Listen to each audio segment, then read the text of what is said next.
Ya estamos. Bueno, buenas tardes a todos, les damos la bienvenida, les agradecemos su presencia a lo largo de estos 2 días, de estas 2 jornadas. Por ahí veía algunos mensajes y creo que Ezequiel nos preguntaba cómo estábamos. Estamos contentas, pero cansadas. Estamos muy contentas porque, bueno, creemos que todo está saliendo bastante, por lo menos bien según lo planeado, ¿no? Y así que bueno, ahora ya estamos con el tramo final, con nuestro taller y después con la presentación de Cecilia Sabol. Los invitamos a todos a que se queden porque la verdad que Cecilia Sabol merece la pena ser escuchada, es una referente también en el área, como todos estuvieron en nuestras mañanas. Así que, bueno, vamos a empezar porque si no, Julieta me va a retar. Sí, porque lo que Porque ya hablo la mucho. conocen saben que, ¿no? Que esto va a tender a Claro, alargarse. ya. Entonces vamos y arrancamos. Bueno, nosotras nos moderamos nosotras mismas, entonces téngannos un poquito de paciencia porque hacemos la exposición, estamos admitiendo a la gente y contestamos el chat. Así que si tardamos un poquito en alguna de las cosas, téngannos un poquito de paciencia. Bien, admitir, todo admito. Bueno, vos admitís, para quienes no nos conocen, Alejandra es la secretaria académica de la Dirección de Programas de Educación a Distancia de la Universidad de El Salvador. Es especialista en tecnología y licenciada en letras, antes que me mate, que me olvidé eso Lo más esencial, lo importante. más importante para ella. Es docente de nivel superior y de nivel medio. Yo soy Julieta Brizuela, soy parte del equipo pedagógico de la Dirección de Educación a Distancia, soy licenciada y profesora en Ciencias de la Educación y también profe de medio y superior. Nos han visto, bueno, a Ale la han visto moderar todo el congreso, nos han visto durante estas 2 jornadas, así que esperamos con este taller dar la mirada propia de la dirección sobre algunas temáticas de la actualidad. Vamos a tratar de no hablar de inteligencia artificial porque ya hemos tenido a las personas especializadas para hacerlo. No, de hecho, cuando nosotros imaginábamos el Congreso, una de las líneas que nos parecía interesante trabajar, y por eso nuestro taller está vinculada con este tema, es el de didáctica de la inclusión de las tecnologías. Porque la didáctica, ¿no? Es una disciplina que todos los que somos docentes en cada una de nuestras áreas de expertise la tenemos en cuenta. Sin embargo, a veces en educación a distancia, algo de eso decía hoy Aide en el cierre, el marco teórico y todas las cuestiones de aquellas pautas que dan sostén, aquellas teorías que dan sostén a las prácticas, que son absolutamente necesarias, y me parece que todas las presentaciones de estos 2 días han dado cuenta de ello. Bueno, en educación a distancia, si bien tiene una trayectoria larga, están como en un momento de a mayor asentamiento. Entonces, nos parecía que pensar la didáctica de las tecnologías y sobre todo con este escenario que también trabajamos a la mañana, tan complejo, ¿no? En el que las realidades después de la pandemia hicieron eclosión y tenemos como en la diapositiva que sigue, acá tenemos como una realidad muy distinta en la que se combina lo presencial con lo virtual, en la que todavía necesitamos algunas definiciones y necesitamos como aclarar ideas al interior de las instituciones y también en los marcos normativos, ¿no? La norma que regula la educación a distancia está en cuestión, está en tensión y de hecho los equipos están trabajando por hacer cambios. Eso todos los que trabajamos a nivel superior sabemos que van por ese rumbo. Y también sabemos que las instituciones han tenido que ir dando definiciones. Entonces el escenario es un escenario muy complejo y en ese escenario muy complejo, la didáctica, que es aquello que llevamos a las aulas, bueno, ¿dónde queda? Entonces, para eso, en la diapositiva que sigue, Juli les va a mostrar no es lo único, pero es como la mirada que nosotros pensamos para resumir, ¿no? Estas 5 claves. esta idea de pensar en claves para bajar un poquito a tierra esto que nos explicaba Ale y también para integrar las prácticas. Una de las cuestiones que vemos normalmente en capacitaciones, en reuniones de equipo, en reuniones de gestión, es que lo que cuesta, que es algo de lo que hablaba obviamente Karina León, es esto de integrar la didáctica que utilizamos en las clases presenciales, la didáctica clásica si queremos, con la idea de, bueno, y eso en la virtualidad, ¿cómo adecuo mis prácticas, mis decisiones didácticas, mis experiencias, cómo lo adecuo a la virtualidad? Y para eso nos parece pensar en la actualidad en 5 claves de la inclusión de tecnología, independientemente del nivel de acción y del nivel de inclusión de las tecnologías. Mediar, integrar, organizar, visibilizar y evaluar. Esas son las 5 claves que para nosotras nos van a ayudar siempre a pensar proyectos, ya sea a nivel de gestión o a nivel de clase, con inclusión de algún nivel de tecnología. Obviamente, lejos de una mirada artefactual, siempre pensando en por qué lo hacemos, como decía hoy en una de las exposiciones María Rosa, el pensar por qué uso una plataforma de conocimiento internacional, por qué no, en qué proyecto sí, en qué proyecto no. Toda esa idea del pensamiento más pedagógico del porqué de la elección de tecnologías resumido o bajado a tierra en estas 5 claves. Como siempre, nosotras empezamos con algún marco teórico de sostén y en este caso es el modelo TIPAC. El modelo TIPAC, que es probable que muchos de los que están aquí presentes lo conozcan. Creo que fue Alex Angara, dijo, también tenemos como que revisitar y repensar este modelo, pero para nosotras es un disparador y es un marco que es absolutamente necesario. Y acá nos van a ver que nosotras entramos y salimos de la educación a distancia a la presencialidad, ¿no? Y ponemos ejemplos y saltamos de un escenario al otro, porque las dos somos docentes en ambos escenarios. Y esto me parece que es un marco teórico que es aplicable más allá de la modalidad en la que estemos trabajando, ¿no? Este modelo TIPAC nos habla de estas interconexiones entre lo que es el conocimiento pedagógico, el conocimiento disciplinario y el conocimiento tecnológico. Es cierto que nadie duda, yo, como dijo Juli, yo soy licenciada en letras, soy profesora de literatura, y bueno, evidentemente yo tengo que saber de literatura para poder enseñarles a mis estudiantes. El conocimiento disciplinar nadie lo cuestiona. El conocimiento pedagógico, yo creo que nadie lo cuestiona, me parece que de acuerdo con, voy a decir quizás algo un poco difícil, pero de acuerdo con los niveles está un poco más presente que en otros, ¿no? En otros, pero el conocimiento pedagógico ya tiene como un cierto espacio, ¿no? Todos decimos, bueno, somos docentes, tenemos que saber cómo enseñar, ¿no? Porque es como fundamental. Ahora, el conocimiento tecnológico, a veces, a pesar de la pandemia, todavía sigue en tensión, ¿no? Y yo creo y estoy de acuerdo con lo que decía Alex Angara de ese estiramiento que hubo de los límites de la inclusión de las tecnologías y que volvió un poco a cerrarse, ¿no? Y esto me parece que no debería ser, y no debería ser en los distintos momentos, desde el momento de formación, ¿no? Hoy enseñar me parece que para el docente implica un conocimiento no solo de qué enseña, o sea, de su disciplina, de cómo lo enseña, sino también de cómo lo media, ¿no? De cómo las tecnologías nos ayudan en esa mediación. Bien, y el primer concepto, el primer verbo que utilizamos es el de mediar. Esta idea de volver sobre los orígenes y volver sobre un concepto que muchos de ustedes deben conocer, de Lorenzo Barzaretio, de diálogo didáctico mediado. Cuando entendemos que cuando trabajamos con tecnologías hay algo que se tiene que hacer explícito porque está mediado, es cuando entendemos la importancia y el cambio o la revisión sobre los roles que tenemos.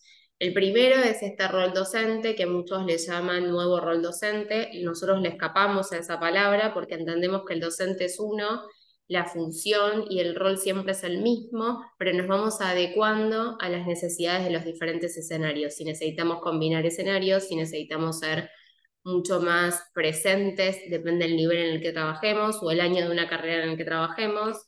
Debemos fomentar más la autonomía. Si estamos en los últimos años de una carrera, bueno, vamos generando nuestras prácticas en base al público y al contexto. Entonces, estos docentes que empezamos a ser autores de contenido, tutores y también gestores del aula. No recuerdo bien quién hablaba, creo que yo el primer día cuando hablaba de esto de que en el aula empezamos a tener un rol de administrador, que a veces no suena muy técnico, Joel lo dice específicamente por Anthology, pero esta idea de gestor del aula. Nosotros en la presencialidad hay un montón de cuestiones que no nos damos cuenta muchas veces. Si alguien falta, porque falta la lista, si me comuniqué, si no me comuniqué, no estoy tan atento a eso porque hay alguien que lo hace y se entiende así, pero sí en el aula virtual muchas veces somos los primeros que nos tenemos que dar cuenta y gestionar el aula, la disponibilidad del contenido, la no disponibilidad de ese contenido, las personas, cómo participan.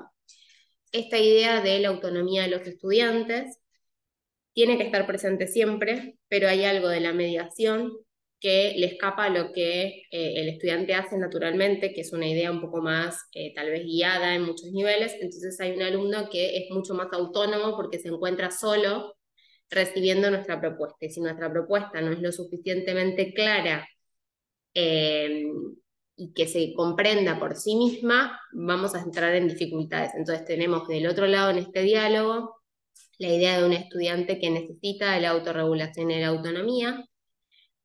El gran problema de los materiales didácticos, estos materiales didácticos que aparte de accesibles, interactivos, que sean responsivos, que utilicen la inteligencia artificial y todo eso, tienen que ser principalmente autosuficientes. Yo tengo que generar en esos materiales didácticos la transposición de tal manera que mis estudiantes comprendan qué es lo que yo espero de ese material.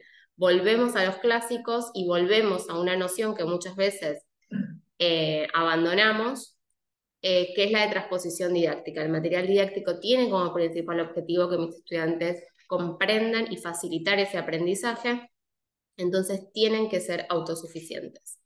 Y este rol de la comunicación con la interacción, la colaboración y las posibles redes, ya sea redes como redes sociales o las redes que tejamos dentro de la institución o dentro de las diferentes áreas de la propuesta. Yo voy a hacer un alto, justo pasamos de tema, pero nosotros armamos, como es un taller, pero vimos que había muchas personas anotadas, esto lo deberíamos haber dicho al principio, pero bueno, ustedes van a comprender que estamos todavía con algunas cuestiones que fuimos atendiendo por fuera del taller. Y armamos un Padlet, yo ya lo tengo copiado, ahora se los paso. Qué bueno. Qué bueno. Se los paso por el chat. Porque como es un taller, ¿no? Pero hacer un taller con 83 personas es imposible. Entonces dijimos, bueno, ¿de qué manera podemos acercarnos y podemos tratar de que se haga algo, ¿no? Y que nos quede, después lo vamos a compartir en la comunidad de prácticas. Entonces allí les compartimos un Padlet. Hace un rato Padlet no funcionaba, esperemos que ahora sí. Sí, funciona. Es un Padlet en el que ustedes van a encontrar estos verbos que nosotros consideramos como el eje que elegimos para recorrer en esta propuesta, ¿no? Y la idea es que a medida que nos vayan escuchando o a medida que se les vaya ocurriendo, ustedes vuelquen en ese Padlet, en las columnas debajo de cada verbo, de qué manera piensan que esto es posible o alguna reflexión sobre lo que vamos trabajando. Y de paso en el mismo Padlet les compartimos la presentación, no se adelanten a verla ahora, no la bajen y espérennos, les compartimos la presentación y una pregunta, porque bueno, ahora Padlet permite la posibilidad de sumar preguntas, entonces nos parecía que era como un modo de interactuar. Al final, si nos queda un ratito, mostramos lo que ustedes van haciendo a medida que hacemos este recorrido nosotros.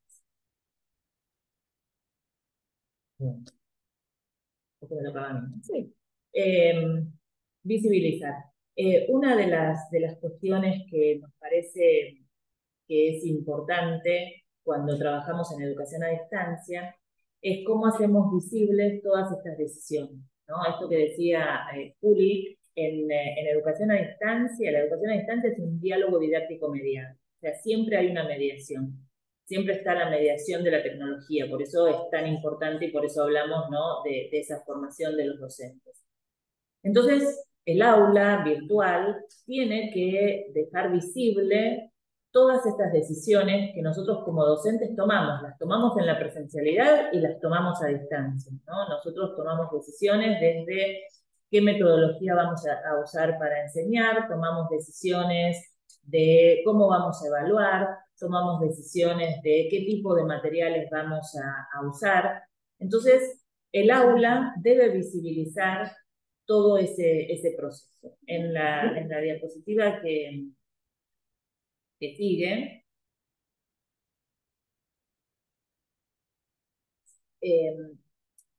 algunas de estas cuestiones que es importante que dejemos visibles están vinculadas con cuáles son nuestras estrategias de enseñanza.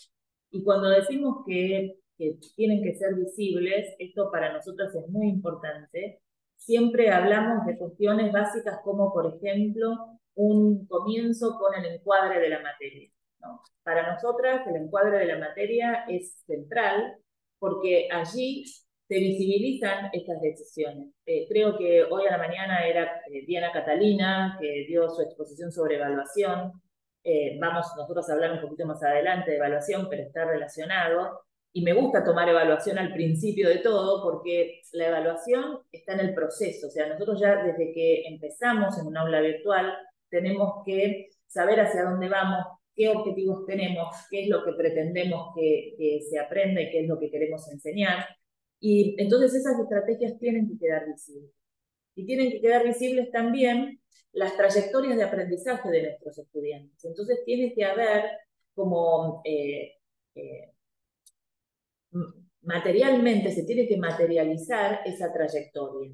Y si nosotros, ya después lo vamos a ver más en detenimiento, si nosotros articulamos encuentros sincrónicos con encuentros desincrónicos, esa articulación también tiene que aparecer y estar visible. Bien, entonces, esto es un poquito lo que decíamos. A nosotros nos gusta mucho esta idea, que creo que está en la diapositiva que sigue, si Sí, la pasás, porque empiezo por ahí, porque le encanta, el GIF de la máquina de escribir. Me encanta el GIF, porque la narrativa del curso, ¿no? Cuando decimos qué historia cuenta nuestro curso, lo que queremos decir es esto: desde el comienzo uno tiene que tomar esas decisiones y hacer visibles esas decisiones que hablen de una unidad en lo que estamos contando, que se entienda hacia dónde vamos, que se entiendan cuáles son las decisiones. Y esto de la narrativa implica que tenemos que reorganizar nuestras secuencias de aprendizaje en un aula virtual de tal modo que se comprendan, ¿no?, esas decisiones que nosotros tenemos desde el principio en mente. Entonces esto es lo primero, lo de la narrativa, y entonces a partir de allí en esta ruedita que nos resulta bastante significativa, si nosotros la vemos en este sentido, podemos entender el aula virtual como una unidad, ¿cierto? Esa historia que queremos contar, ese tipo de propuesta, el fundamento pedagógico que está detrás del tipo de propuesta que nosotros damos, va a estar vinculado con los recursos que elijamos, ¿sí? Va a estar vinculado con el tipo de actividades que propongamos, con las herramientas de comunicación que utilicemos y con el tipo de evaluación también que propongamos para nuestro recorrido. Hicimos hace un tiempo con Juli un taller en el que mostrábamos distintos tipos de aulas en función de la metodología que se eligiera. Bueno, si nosotros elegimos una metodología, se habló del aula invertida, por ejemplo, si nosotros elegimos una práctica de usar nuestra aula como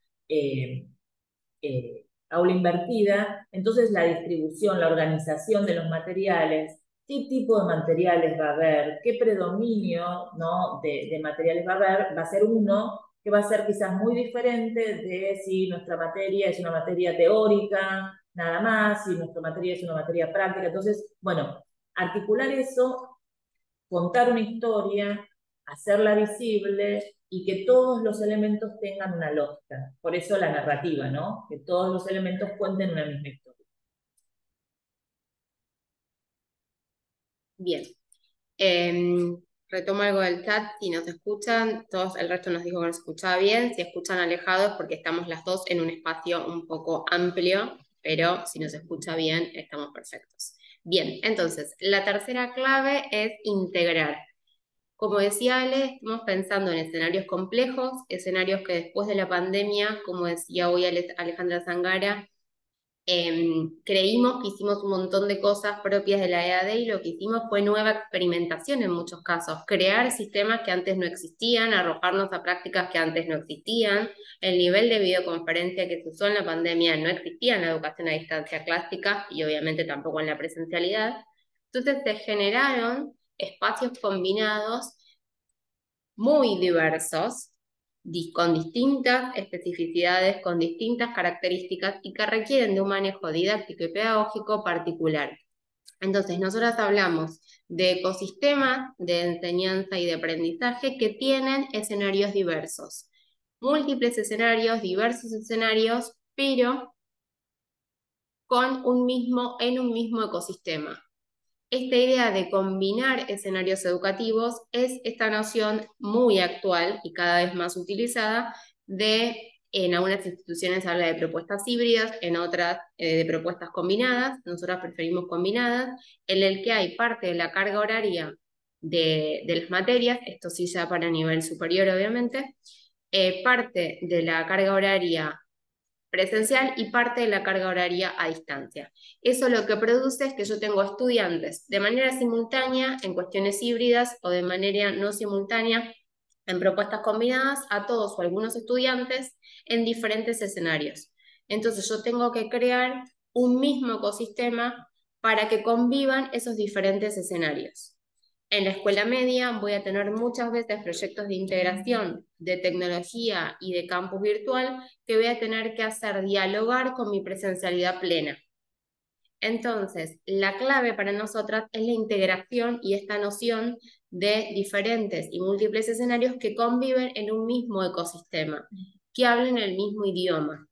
Para eso, nosotros tenemos que hacer y volver sobre lo que decía Ale hace unos minutitos, hacer visibles nuestras decisiones didácticas. Cuando nosotros pensamos cuáles son nuestras estrategias didácticas, es más fácil la inclusión de la tecnología y es más fácil elegir qué tecnología quiero, más allá de, obviamente, los campus virtuales o las aulas y demás que normalmente vienen impuestos por la institución, pero aparte de eso, qué impronta va a tener y cómo se va a adecuar a mi microecosistema, en mis clases, en mis proyectos o en mis materias, cómo ese ecosistema va a hacer dialogar y va a hacer integrar el aula virtual o los recursos que utilice.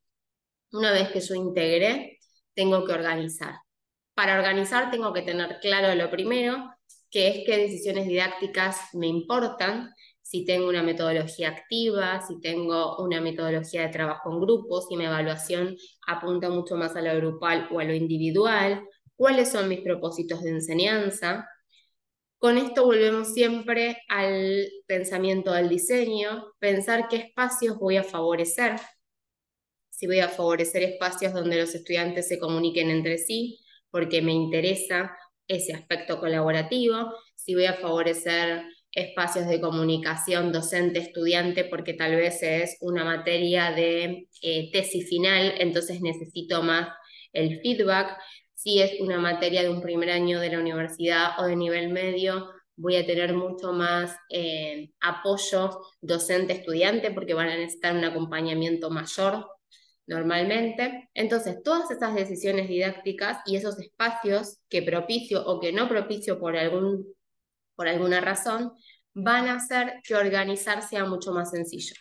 Nosotros desde la dirección siempre proponemos 3 formas de organizar los entornos virtuales, ya sean propuestas combinadas, presencialidad, virtualidad, en propuestas que sean totalmente presencial con apoyo de la virtualidad, y en propuestas totalmente virtuales que tengan sincronía y asincronía. ¿Cómo hago dialogar e integro estos múltiples escenarios?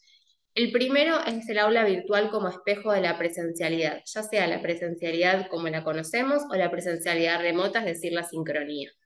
Entonces, este aula virtual lo que hace es contarnos lo que pasa en los encuentros presenciales, ya sea con las notas, muchas veces con notas tomadas de los estudiantes, muchas veces subiendo el guión de clases, subiendo las mismas clases que damos de manera sincrónica en formato de video al aula y organizándolos de esa manera, ya sea relatando lo que pasa en las clases presenciales, pero ese aula virtual, ese espacio virtual, lo que hace es ser un espejo de esa presencialidad o de esa sincronía que tenemos.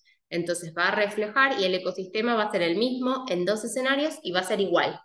O sea, vamos a encontrar los mismos recursos que socializamos, que utilizamos, que debatimos, depende del nivel y el enfoque en la virtualidad o en la presencialidad que en las aulas virtuales o en los espacios virtuales que tenemos. El aula virtual como rompecabezas es esta idea de que el aula virtual viene a sumar una pieza. Esta pieza puede ser complementar aquello que no nos da el tiempo en la presencialidad, que es algo que utilizan mucho. Principalmente de nuevo en materias de primer año de la universidad, nosotros vemos que la usan muchísimo para recuperar o para nivelar contenidos que pueden haber venido asumidos de manera diferente o diversas de diversas escuelas medias, entonces se utiliza mucho el aula como rompecabezas para complementar todo y unificar el enfoque que se le va a dar. El aula como rompecabezas para generar recorridos alternativos, cuando tenemos alumnos de carreras diferentes o con interés, siempre tenemos alumnos con intereses diferentes, pero que tenemos el espacio para poder generarle recorridos alternativos. Generamos en el aula virtual espacios que nosotros les solemos llamar bonus, cosas que no son obligatorias, pero que responden a la diversidad y que pueden ser obligatorias o no, pero viene a integrar una pieza más de una propuesta sincrónica puro o de presencialidad pura y se le suma esa pieza para completar el ecosistema de este mini rompecabezas. Y el aula invertida, que es la más conocida por todos, que es esta idea de que un escenario tenga un propósito de enseñanza y otro escenario tenga otro propósito de enseñanza. Y dar vuelta a lo que tradicionalmente fue tarea y tradicionalmente fue trabajo en clase. Esta aula invertida tiene, como creo que dijo hoy Diana a la mañana, o ella lo suele decir mucho en las charlas de Anthology, características muy particulares y perfiles de estudiantes muy particulares. El aula invertida nos parece que es una idea estupenda siempre, pero todos como docentes sabemos que muchas veces la autonomía de generar estas prácticas y dar vuelta a todo complica un poco la situación y hay que trabajar con la adecuación de esta organización de aula. Bien. Y la última clave es la evaluación. En la evaluación vamos a ver que esta ecología, ahí te voy bien para admitir. Yo lo admití.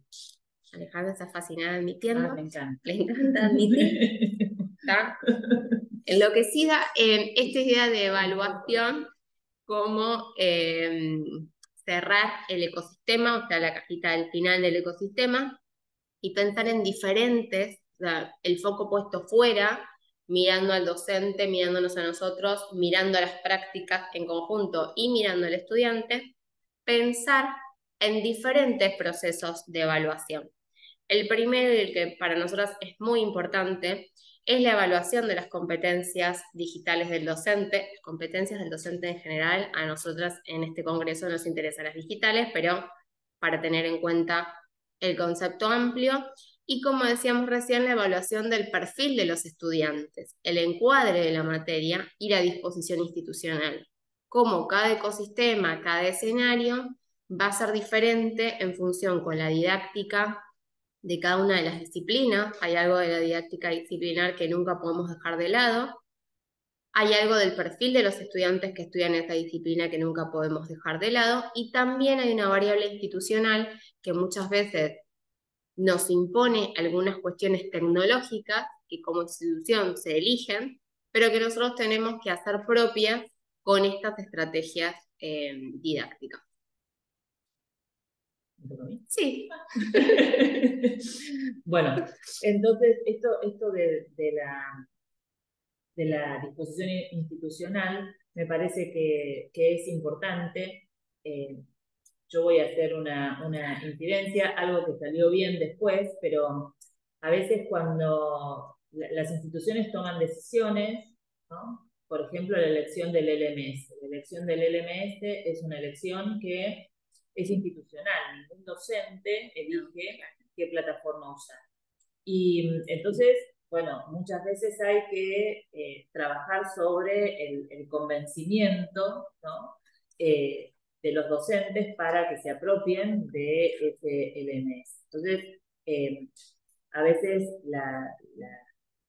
esto de las competencias digitales de los docentes, hay muchos que no las tienen y bueno, resulta difícil poder llevar adelante los procesos y los proyectos. Bueno, siguiendo con, esto quería agregar de lo que había dicho Juli recién, siguiendo con esta línea de evaluación, fíjense que pasamos de las cuestiones institucionales a las cuestiones docentes, y el proceso de evaluación, tal como dijo hoy, explicó hoy muy bien Diana Catalina, es un proceso, ¿no? Entonces la evaluación es una evaluación, la evaluación se da a lo largo de todo nuestro proceso de enseñanza y aprendizaje.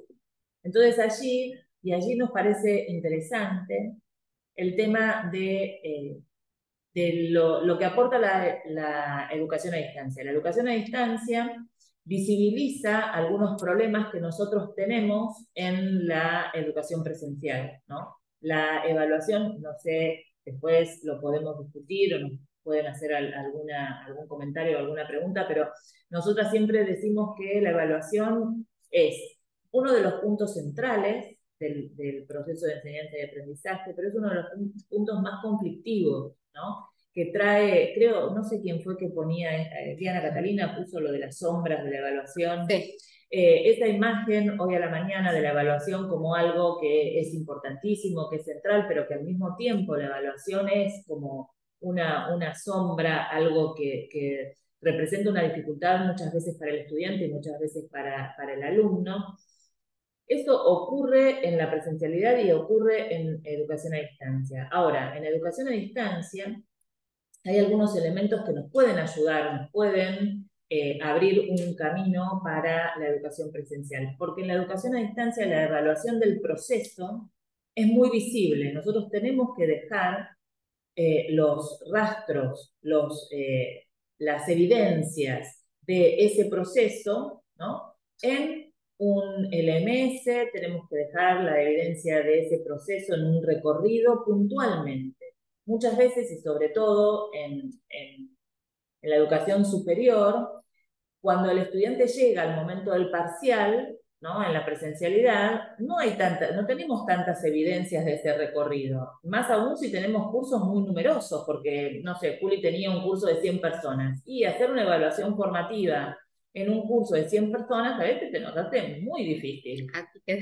Claro, muy complejo. En la educación a distancia tenemos herramientas, tenemos ciertas ayudas para que se visibilice, ¿no es cierto?, esa trayectoria, ¿no? Hoy Diana Catalina explicó muy bien esto de la evaluación del aprendizaje, de los aprendizajes y la evaluación para el aprendizaje. Y nos parece que, bueno, las evidencias de ese recorrido son fundamentales. Y también esta idea de visibilizar, ahora volvemos un segundo a la evaluación, pero esta idea de visibilizar es, bueno, cuando tengo que diseñar un curso a distancia o tengo que incluir cualquier nivel de tecnología, ya sea una materia totalmente a distancia, recursos tecnológicos porque es lo que nos solicitan, o alguna parte en especial mediada por tecnología, lo que sucede normalmente es que se hace presente, de nuevo, casi siempre en nivel superior, porque en nivel medio trabajamos más con objetivos y propósitos. Como nos los piden, los hacemos y los tenemos mucho más frescos y están a nuestro alcance, pero en nivel superior muchas veces cuando tenemos que virtualizar, tenemos que hacernos conscientes de qué estoy enseñando, pero principalmente qué es lo que quiero que aprendan, pero qué voy a hacer yo para que aprendan eso. La diferencia entre objetivos y propósitos muchas veces no es visible hasta que tengo que incluir algo ajeno, la tecnología, que a veces me toca y digo, bueno, ¿qué es lo que tengo que hacer? ¿Qué tecnología? ¿Con qué fin? ¿Para qué aprendizaje? ¿Y cómo voy a incluir los niveles de tecnología? Entonces ahí es donde se visibilizan actividades, qué tipo de actividades. Muchas veces la pregunta en los ciclos de formación es, no sé qué actividad hacer. Bueno, pero en la presencialidad, qué actividades haces o hacías? Cuando yo hago consciente aquellas prácticas que muchas veces naturalizamos por una cuestión de tradición, aquellos que no dieron clases a distancia toda su vida o no empezaron a distancia y sí son profesores presenciales hace mucho tiempo, tienen naturalizadas algunas prácticas que hasta que no se enfrentan con el desafío de revisitar esas prácticas, no las hacemos conscientes. Entonces, una de las cuestiones que tiene la tecnología en todo el recorrido pedagógico es que se visibilizan las estrategias de enseñanza y se visibilizan las trayectorias de aprendizaje. Se visibilizan las estrategias de enseñanza porque yo tengo que crear recursos para que aprendan. O sea, tengo que crear el recursito en el aula, tengo que armar el material, tengo que armar el Padlet, tengo que armar el video, tengo que crear esos recursos. Muchos me van a decir, yo en la presencialidad también la armo, todos. Pero la idea es que acá puramente tengo que pensar cómo integrar escenarios, cómo organizar esos recursos. Entonces me lleva a que queden expuestos los procesos que muchas veces no los tenemos conscientes porque lo tenemos mucho más naturalizado. Y volviendo a la evaluación, tenemos la idea de evaluación a nivel macro, esto que decíamos de qué tecnología incluimos y por qué. Vuelvo a la exposición de María Rosa porque me pareció sumamente interesante desde un cargo de gestión explicar puntualmente en algo que hasta no es tan obvio porque eran proyectos transversales, por qué Moodle, por qué Miro, por qué Padlet, bueno, por qué cada una de las tecnologías. Entonces, en los niveles más altos de gestión, el por qué, Moodle porque no es transparente al mundo, entonces no tengo problemas de la plataforma, es de fácil acceso, es algo que las personas que participaban de sus cursos ya tenían internalizados.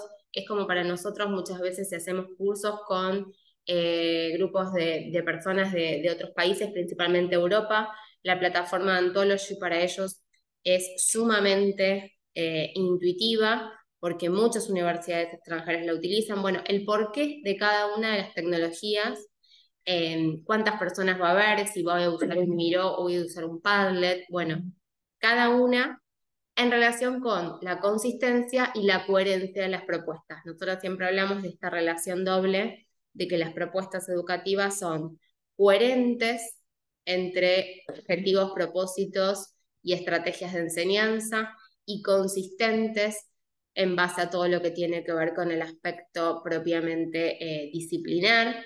Entonces, ¿con qué disciplina me enfrento? ¿Qué tipo de tecnología voy a usar? No es lo mismo el perfil colaborativo de algunas disciplinas, por ejemplo, que son mucho más reservadas en cuanto a producciones, que no sé, en ciencias de la educación es sumamente habitual compartir las cosas, en otras disciplinas no lo es, entonces hay que repensar si algunas estrategias de inclusión de tecnología son viables o no, por ejemplo, en el ámbito de las ciencias médicas, en el ámbito de las prácticas de psicología, bueno, cómo se cuidan los casos, cómo se sube esa información, no es lo mismo. Entonces, esa idea de consistencia y de coherencia con la propuesta de las tecnologías elegidas. Y por eso, si ustedes se fijan, ¿no? Es como que nosotros vamos en espiral y vamos retomando las ideas porque todo está conectado, ¿no? Nosotros hablábamos al principio de este modelo TIPAC, que no podemos los docentes desconocer la disciplina, no podemos desconocer cómo enseñar y no podemos desconocer las tecnologías. Y yo no me acuerdo quién fue, pero varias personas, varias de las que expusieron entre ayer y hoy, hablaron de meternos, ¿no? de meternos en la experimentación, experimentar con las tecnologías. Si yo voy a usar un recurso, antes tengo que transitar por ese recurso. Creo que lo hablaban con el tema de inteligencia artificial, ¿no? Que no podemos nosotros hoy en día decir, ah, bueno, no, la verdad es que las tecnologías no son mi tema porque yo soy licenciada en letras, entonces para mí los libros son el eje de mi ámbito, de mi expertise. Yo estudié con libros, yo enseño libros, entonces, bueno, las tecnologías no. Y la realidad es que no podemos, porque está todo relacionado y las formas en las que se enseña hoy tienen que estar como tiene que haber una mediación tecnológica. En la educación a distancia no lo podemos evitar, ¿no? En la educación a distancia todo es mediatizado. Comprender esa idea de la mediación de Lorenzo García Aretio, comprender lo que trajo Alejandra Zangara hoy del concepto de Michael Moore de la distancia, ¿no? Nos ayuda a poder tomar todas estas decisiones y que todas estas decisiones tengan consistencia y coherencia. Y que esa consistencia y esa coherencia se refleje en el aula. Y allí, de vuelta, hoy yo le preguntaba a Alejandra Zangara, ¿no? Por esto de las aulas asincrónicas, de cómo teorizamos, cómo hacemos ese marco para esas aulas. Bueno, parte de este recorrido y lo que nosotras muchas veces en las capacitaciones solemos compartir con los docentes es, bueno, cómo visibilizamos en nuestras aulas todo lo que se hace, por ejemplo, en los encuentros sincrónicos. ¿Cómo articulamos el encuentro sincrónico con el encuentro asincrónico? ¿Cómo dejamos evidencia de la evaluación formativa? ¿Sí? Porque quizás en un encuentro sincrónico, por ejemplo, hacemos una actividad que puede ser una actividad de evaluación, un trabajo en grupo. Si eso no se vuelca en el aula virtual, es como si no se hubiera hecho, ¿no? Porque todo tiene que ser una única clase. Cuando nosotros enseñamos a distancia, y enseñamos a distancia con encuentros sincrónicos, por ejemplo, nuestra clase es todo. Lo que está en el LMS, lo que damos en el encuentro sincrónico, y entonces eso hay que visibilizarlo también. El anillado de fotocopias, claro, que ya sé que estaba mal, era tremendo, pero era un anillado que tenía la carátula de la materia y eran textos totalmente distintos que iba a haber en todo el año, pero era el mismo anillado con una carátula. La lógica es la misma, era una misma propuesta de enseñanza. De nuevo, sé que era tremendo lo que hacíamos, pero bueno, existía y se hacía y se debe seguir haciendo. Pero era una misma carátula con todos los textos. Eso es el mismo ecosistema. Bien, solamente porque tenemos un GIF de muchas gracias y ahora comparto el Padlet. Ahora compartimos el Padlet, igual no, ya. Si alguien nos quiere hacer alguna pregunta, nos puede hacer una pregunta, pero mientras compartimos la imagen de lo que yo vi porque me iban llegando las notificaciones de Padlet. Así que vi que estuvieron activamente. Ahí ya lo comparto. Bueno, ahí tienen, en el Padlet tienen la presentación. Bien. Y bueno. Y acá tenemos 8 votos. ¿Cómo hacemos visibles nuestras decisiones didácticas? Seguro que el resultado lo tenés vos. Sí, esperen que lo busque yo. Sí. Esta es la primera vez que lo uso. No sé si ustedes sabían que se podían incluir encuestas en Padlet. Pero yo lo vi y dije, uy, buenísimo, lo vamos a usar. Ahora tengo que ver tengo que entrar a Padlet y ver, esperen que entro al Padlet. Bien, vamos con mediar. Modelo TIPAC. Materiales. La idea de la autosuficiencia de los materiales me parece central. Me encuentro muchas veces como docente diseñando consignas muy extensas, en ocasiones más extensas que las respuestas. Es horrible cuando la consigna tiene más que la respuesta. Sin embargo, me parece importante detallar exactamente qué espero con mi propuesta, qué pasos me gustaría que siguieran, qué cuestiones quiero que revisen antes de responder. Esto es una práctica que para los que son psicopedagogos es la base de sus vidas, pero nosotros tenemos que aprenderlo y es importantísimo la redacción, creo que hoy ya no recuerdo quién, hablaba de la taxonomía de Bloom, pensar en los materiales, qué nivel de la taxonomía me interesa que el material didáctico, bueno, estamos explotando a Diana Catalina hoy, pobre, mediar entre la tecnología y los procesos de enseñanza y aprendizaje, Sí, ahí comparto mediar el link formación, del sí, y TIC, saberes, creencias, experiencias, considerar al planificar totalmente. Bueno, esto es algo de considerar al planificar el acceso a Internet, los problemas técnicos. Eso para nosotras muchas veces lo decimos como perfil del estudiante y también incluye estas variables. Muchas veces cuando trabajamos con ciertos perfiles de estudiantes o con ciertas instituciones, nos damos cuenta que todo lo que aprendimos en un montón de cursos y hacemos en algunas instituciones no es replicable de igual manera.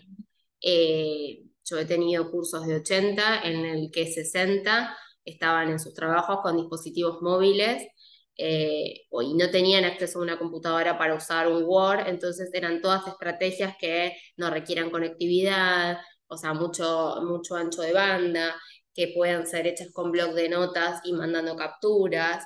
Eso es la inclusión, lo que Mariana Maggio se llama la inclusión genuina de las tecnologías. Pensar en de qué manera va a ser natural y transparente y no va a ser algo forzado.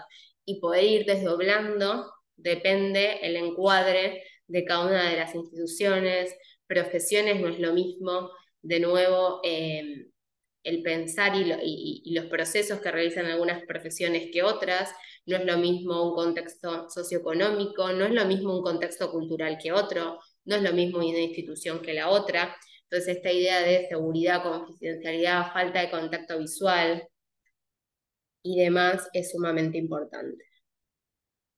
Medida entre alumnos y los materiales para que los alumnos sean autónomos y ellos se gestionen. Yo creo que hoy Ale Zangara habló un poco esto de la autogestión, el tema de la autogestión del estudiante, de la autonomía del estudiante, es importante, pero sabemos también que a veces resulta complejo, y no estoy hablando del nivel medio, estoy hablando también del nivel superior, ¿no? En los primeros años del nivel superior a veces resulta... Y en los últimos bueno, también. yo quise ser buena. Sí, ¿no? En el nivel superior a veces resulta difícil y cuando trabajamos en educación a distancia, esto que decíamos, ¿no? De cómo los materiales son, la mediación, los materiales tienen que tener los detalles suficientes como para que el alumno pueda autogestionar su aprendizaje y pueda, ¿no es cierto?, ir construyendo esa autonomía. Pero también tiene que haber instructivos, sobre todo, bueno, depende mucho de los niveles, ¿no? En grado, que las experiencias de grado se van ampliando en educación a distancia. En grado esto hay que tenerlo con mucho más cuidado, porque los alumnos de grado vienen acostumbrados quizás a un ritmo y a un trabajo que en la universidad cambia y si tenemos en la universidad la propuesta completamente a distancia, entonces tenemos que dejar bien visible en las aulas cuáles son los requerimientos, qué es lo que tiene que hacer, qué esperamos de él, qué esperamos que aprenda. Bien, entonces en visibilizar tenemos desde la experiencia personal en la UAI, trabajamos con resultados de aprendizaje, donde justamente nos obliga como docentes a reflexionar y planificar. Hacemos conscientes desde esta evaluación inicial a dónde queremos que llegue el estudiante, técnicos, validar las herramientas, recursos, plataformas que vamos a usar para no llevarnos sorpresas y anticipar problemas, la idea de la anticipación de la tecnología. Ahí, en una de las, bueno, que se vincula con evaluación también, pero también se relaciona con visibilizar nuestras decisiones. Hoy mostraba Diana Catalina las rúbricas que en algunas plataformas se pueden armar y se pueden gestionar de manera sencilla, y que si uno no tiene esa plataforma, bueno, hay modos de hacer. Yo trabajo en el nivel medio y en el nivel medio armo mis rúbricas en un formato, en un Excel y me las armo yo. Pero la rúbrica es un recurso que es un instrumento que es sumamente importante y sumamente útil porque esto de visibilizar tiene como muchas aristas, ¿no? Y una de ellas es hacer visibles a los estudiantes cuáles son nuestros criterios de evaluación. Y eso es importante, ¿no? Es importante y yo vuelvo, Diana Catalina lo dijo en varias ocasiones y a mí me parece que es fundamental. Integrar, tenemos redes sociales, que esos escenarios distintos reunidos hablen el mismo idioma, se le cuide la cuestión. Todo se trata de la precisión del diseño entonces y las decisiones que tomamos, ¿verdad? Totalmente de acuerdo. Cuando nosotros tenemos claros cuáles son los objetivos de aprendizaje, cuáles son los propósitos de enseñanza, cuál es nuestra metodología, podemos construir siempre escenarios consistentes, porque vamos a hacer lo mismo en la presencialidad y la duda que muchas veces vamos a tener es, bueno, ¿y qué herramienta uso para hacer esto que me gusta hacer en la presencialidad, que me parece interesante en la virtualidad? ¿Cómo traduzco esto? Bueno, esas son las preguntas, pero es un paso después de pensarnos en la didáctica, para después que la tecnología sea totalmente transparente, ya como herramienta para gestionar con mayor agilidad, como asistente, integrar la tecnología de manera coherente con los objetivos de aprendizaje, integrarse, colaborar, entramar sobre la tarea, repensar las estrategias didácticas, en organizar, utilizar una plataforma, si la institución en la que trabajo no me brinda una plataforma, puedo utilizar un Classroom para organizar las actividades, organizar el contenido de las actividades utilizando plataformas en línea, desafíos, flexibilidad, entornos digitales, cambios en la profesión docente, procesos activos de aprendizaje, genial, evaluar. Evaluación del proceso, evaluar la inclusión de las TIC, hacer un seguimiento al progreso del estudiante, evaluación formativa, siempre la cenicienta del aprendizaje. Ah, no, pensé que había sido Mene que estaba acá, pero no, porque ella siempre dice que es la cenicienta. La evaluación. Abordar la metacognición durante todo el proceso de enseñanza y aprendizaje. Los alumnos pueden documentar y hacer visibles, hacer obra sus aprendizajes. Una estrategia concreta son las rutinas de pensamiento. Lo que nos permiten muchas veces las plataformas es que los estudiantes vean su trayectoria en línea temporal. Entonces eso nos ayuda a que vean cómo le fue en un foro, cómo le fue acá, cómo le fue allá. Entonces ven todo ese proceso en pequeños productos que a veces en la presencialidad, con el ida y vuelta de actividades, eh, tenemos que hacer algunas estrategias para que eso quede visible. Dar lugar a otras dimensiones. Bien, este Padlet lo vamos a compartir en la comunidad de prácticas, que va a quedar abierta hasta el 17, y no sé si alguien tiene alguna pregunta más. Dejo de compartir, así damos paso a Cecilia. Las leemos en el chat, veo para Cecilia. No, no, todavía no está, perfecto. Pero bueno, preguntas en el chat no hay, así que... Perfecto. Pero bueno, ¿cómo accedo a la comunidad de prácticas? A la comunidad de prácticas tenés que ingresar al campus virtual de la USAL, que ahí Juli te va a anotar la URL. Una vez que accedes, tenés que generarte un usuario, te va a llegar un mail de confirmación, confirmás ese mail y volvés al campus, y en el campus hay una lupita. En esa lupita buscas comunidad de prácticas y ahí te matriculás y entras. Es un Moodle, justamente, es un aula en Moodle en la que hay participaciones de personas que presentaron sus experiencias en distintos niveles. Pueden participar de esas exposiciones, de esas presentaciones, dejando algún comentario, y además allí cargamos las presentaciones. Ya las presentaciones del día de ayer, Todas de la las mañana de grabaciones ayer, están. todas las mañanas, todas las de la tarde también. No, No. las de ayer sí todas. Las de ayer están todas ya subidas al aula, y bueno, y después vamos a subir esto también. Y queda abierta hasta el 17. El link está en la página del PAD, ¿sí? En la página del PAD, ustedes van a encontrar el link. Ese link les va a solicitar si ustedes quieren acceder a un certificado. Un certificado puede ser de asistencia a los talleres, de asistencia a las exposiciones de la mañana, y si alguno de los que está aquí presente fue expositor o presentó en la comunidad de prácticas, también pueden acceder a un certificado.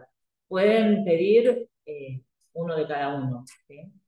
Y el mail de contacto, cualquier cosa, es udsapad@usal.edu. Esperen que lo puse mal, Igual no udsapad. salió todavía. Vamos, yo no lo veo. Ah, dale. Ahí Salo nos Está bien, pone. ahí está. Ese es el mail del Congreso y, y bueno, ya después les vamos a indicar, una vez que ustedes envíen, el proceso va a tardar unos días porque ustedes se anotan en el link si quieren el certificado, nosotros constatamos que hayan estado presentes y después a todas las personas que cumplen con los requisitos les vamos a enviar un mail con el link. Tiene un costo, es un costo de gestión porque sale 1.000 pesos cada certificado. eh, es un costo que nos piden institucionalmente todos los certificados, aún de los cursos gratuitos, tienen un costo de gestión. Ahí Salo les está escribiendo el tema de cómo acceder. En el chat tiene la información de los formularios. Bueno, eh, ahora tenemos que esperar. Ya sabemos que Cecilia Zabol está y va a entrar porque, porque entró hace un ratito. Así que En cuanto en cuanto ingrese, ingrese, comenzamos. comenzamos. Ahí está Cecilia Zabol. Miren, justo la llamé. Ahí.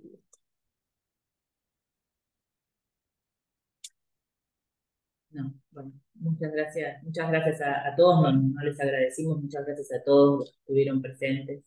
Podemos detener un minuto la grabación, así que nos queda separado.